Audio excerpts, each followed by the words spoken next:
happens in the first place, because it doesn't just jump on you out of the blue. Even though you have the genes for it, the genes will remain dormant, or the mutations will remain dormant until they are triggered by an event. And many times that event is either according to your lifestyle or your environment. And unfortunately, most of us are just ignorant of these factors. So let's talk a little bit about the basic principles, how cancer happens. Okay, let me just define what a cancer is. Abnormal growth, bottom line. But it's not just abnormal growth, because a keloid is abnormal growth. A polyp is an abnormal growth. The difference with cancer is that the cells are not poorly mature. They're not poorly defined. They have a poor architecture. They tend to be very roughshod. They tend to be difficult to die. They've escaped the cell's control mechanisms that says when you reach a certain age, kill yourself. That process is called apoptosis. They've escaped that mechanism. Normally, in most people, when a cell becomes defective, the body destroys it or it triggers its own death. With cancer cells, that is not so. But the most important thing is metastasis, number 4 there.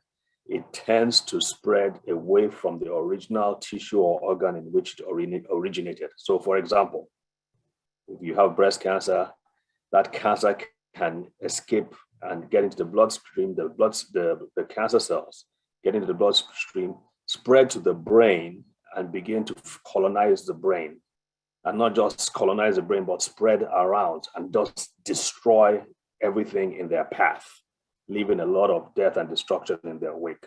That is what kills 90% of cancers, is that process of metastasis.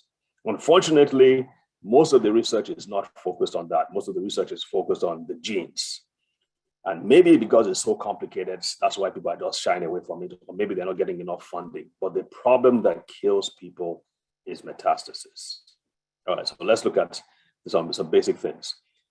Every cell, most cells, let's put it that way, most cells in your body, at a certain point, the mechanisms that are triggered. So this is a cell. At a certain point, there's mechanisms that are triggered, beginning with the nucleus. The cell divides into 2.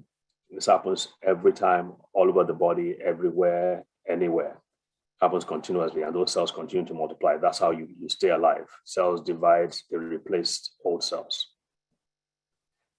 Now, when it comes to cancer, there's a trigger that damages the DNA and the gene, so that process of orderly division is disrupted.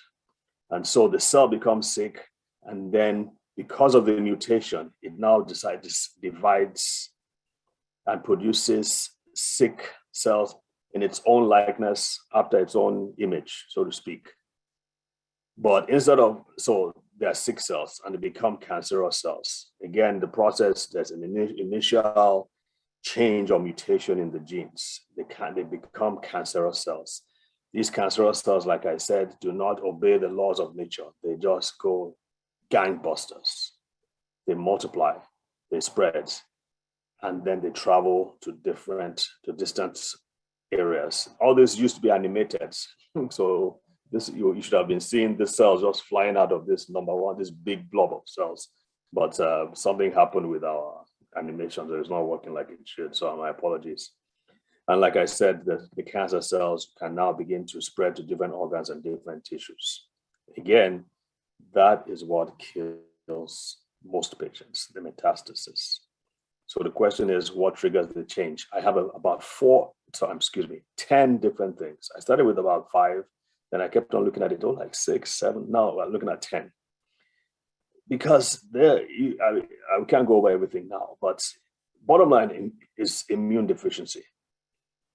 If a cancer cell becomes cancerous, the immune system should be able to recognize, identify, and kill it before it becomes a problem. Most of us actually have cancer cells in our bodies, but the reason why it has not developed into a full-blown cancer is because the immune system is working relatively well.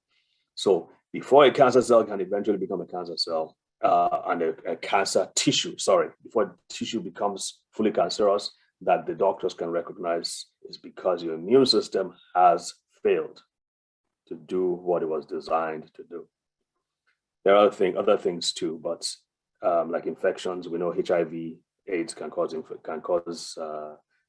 cancer. We know that certain kinds of peptic ulcer, the H. pylori, which is the infection in peptic ulcer, can eventually cause cancer.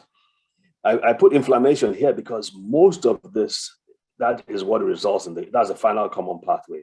The cells become inflamed and eventually they become mutated and eventually they spread. Inflammation also encourages the spread of cancer cells. So we need to address that. I have this picture here because